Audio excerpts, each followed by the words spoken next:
Hello, my name is Andrew Bishop, and I am an associate professor of jazz and contemporary improvisation at the University of Michigan, where I teach jazz saxophone, jazz composition, and jazz improvisation.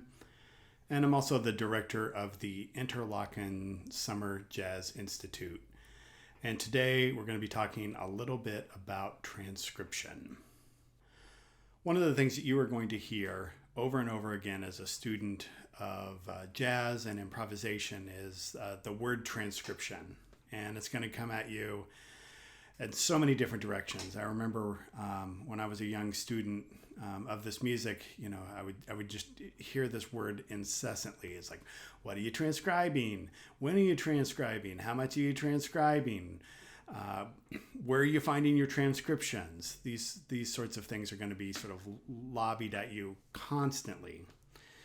And I will also mention that it is something that I struggled with a little bit as a student, even though I knew it was really important. It was not something that necessarily came super easy for me. And so I had to devise a lot of tactics to kind of get myself into this. Now, fortunately, as a teacher of this music for many years now, I've found some best practices that I hope to share with you. A lot of these come from some of my teachers over the years, as well as just some things that I've developed by sort of music education practice. And in addition, I would like to note here too that I will be including a lot of handouts for you in this video series that you can lean on. And I would encourage all of you to seek out other sources if for those of you who are really getting into this. In particular, David Liebman, who is a very influential saxophonist and educator in my life, as well as the music in general, has a lot of really great resources on transcription, and I would encourage you to consult some of his sources as well.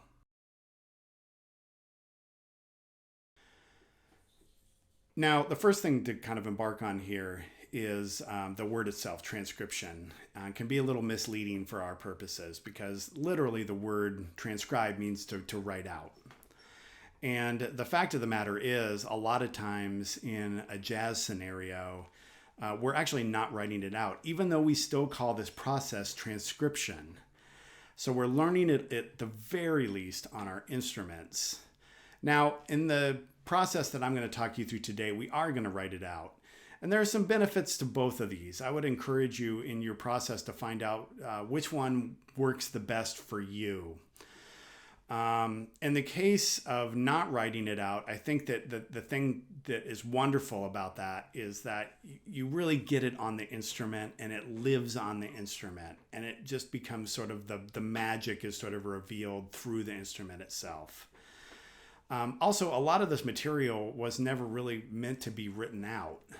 There's a lot of sort of rhythmic subtleties, nuance, which is incredibly important about one of the reasons why we do transcribe is that we want all of that kind of sound, sonic nuance into our playing in addition to kind of rhythmic feel and expression and all of those things that make the music so remarkably special. Now, I am going to talk a little bit about writing it out, just in case you want to do that. And again, like I said just a minute ago, I would encourage you to try both kind of modalities of thinking because you want to find the one that works best for you. One of the things that I will say is that the process of writing out the transcription and trying to imagine it on paper was very influential in me ultimately becoming a composer. Just having to sit down and sort of sound out where do those rhythmic sort of devices begin.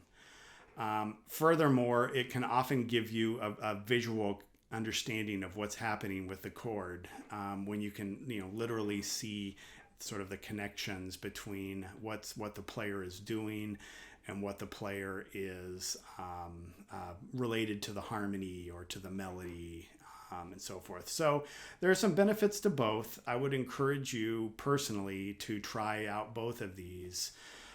And today I'm actually going to walk you through kind of a 4-part process, basically. We're going to talk a little bit about learning the solo by just absorbing. And then we're going to talk about singing it and some different ways to kind of test yourself on that level.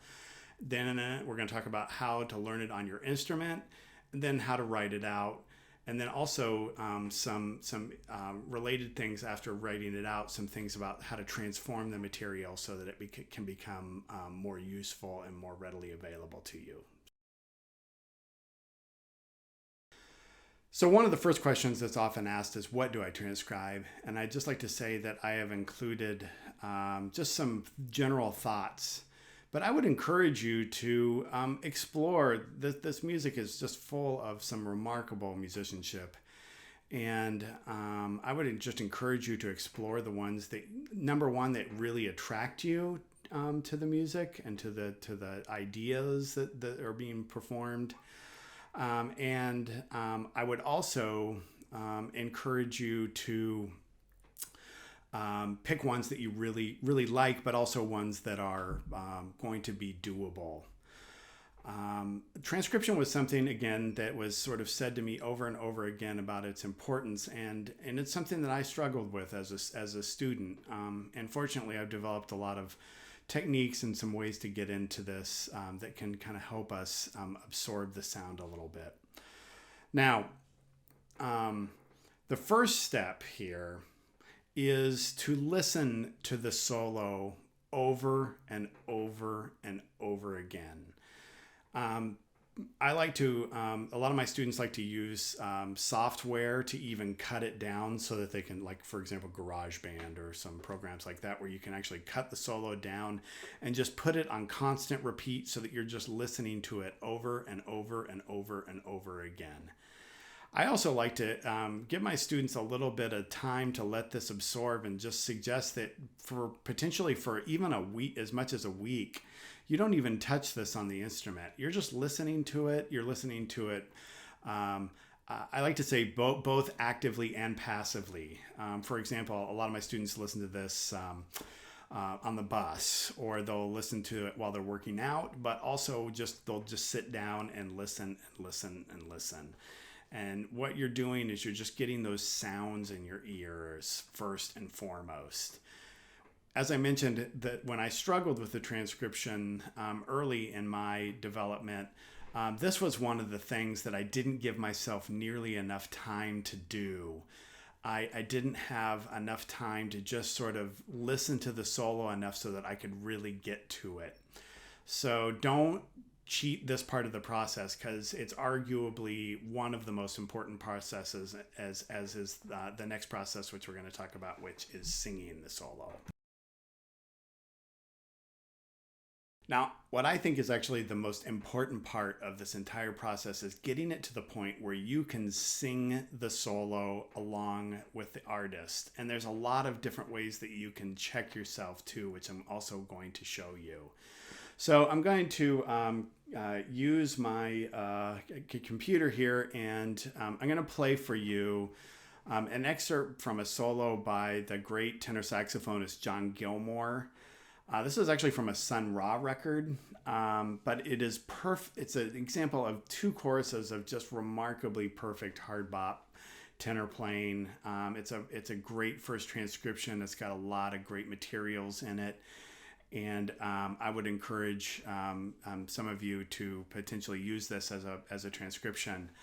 I also want to mention a couple of other things that like I mentioned earlier, I have some handouts that I included in this, which include some other possible transcriptions that you can begin with.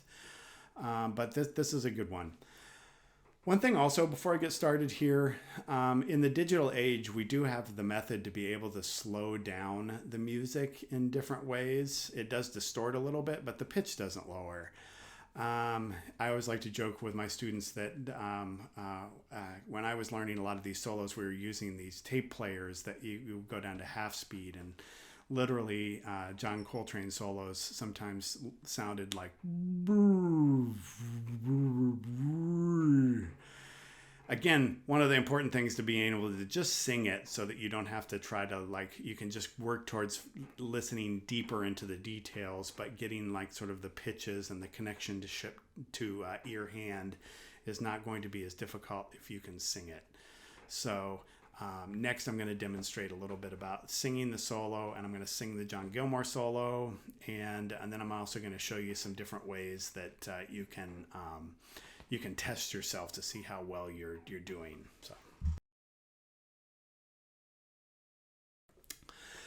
So I'm going to demonstrate here myself singing this solo along with John Gilmore, trying to get as much into definitely the pitches and the rhythm, but also the feeling and the nuance and the kind of the sonic shape. So here is John Gilmore's solo. It's from a tune called "The Call for All Demons." Perhaps an appropriate tune for right after the Halloween holiday.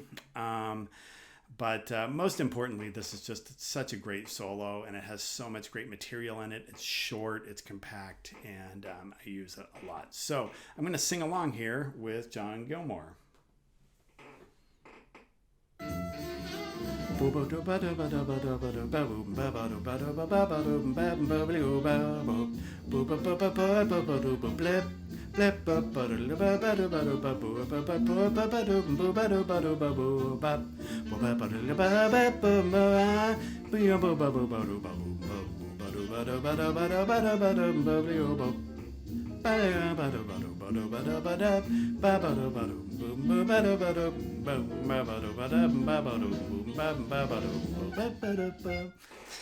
The joke sometimes with this is you always end up learning a little bit of the second solo as you're transcribing the first solo, which is why I included that last little bit. It always cracks me up when my students do it. It's just never one of those fun things that just kind of never gets old. Okay, so now I'm going to do something here where to really test myself, I'm going to fade in and out while I'm playing the solo, while I'm singing the solo, and I'm going to try to keep the time going. Now, he's not going anywhere. All I'm doing is fading the volume level in and out, which is why I'm kind of looking away here to my other computer here, so please forgive me for that. But it's a great way to test yourself, and I'm going to show you even another level here in just a minute here. So here is singing the solo, but fading in and out.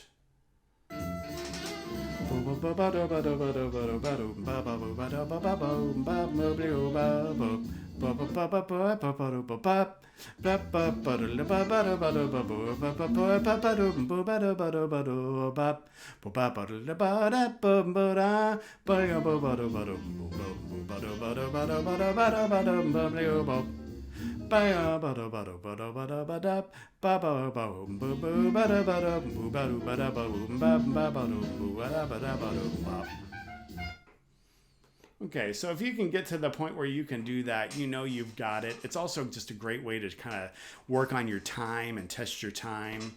Another thing that I like to do with this, sorry for the squeaky chair here. The other thing that I like to do with this part of the process is to do something too where you actually audiate your way through the space. And what audiate is a fancy word that music educators like to use to essentially means you're hearing the music even though it is not going along. And so when I fade it out, I'm actually going to stop singing it, and I'm just going to try to imagine it in my head and jump back in when John Gilmore solos again. So let me pick up there.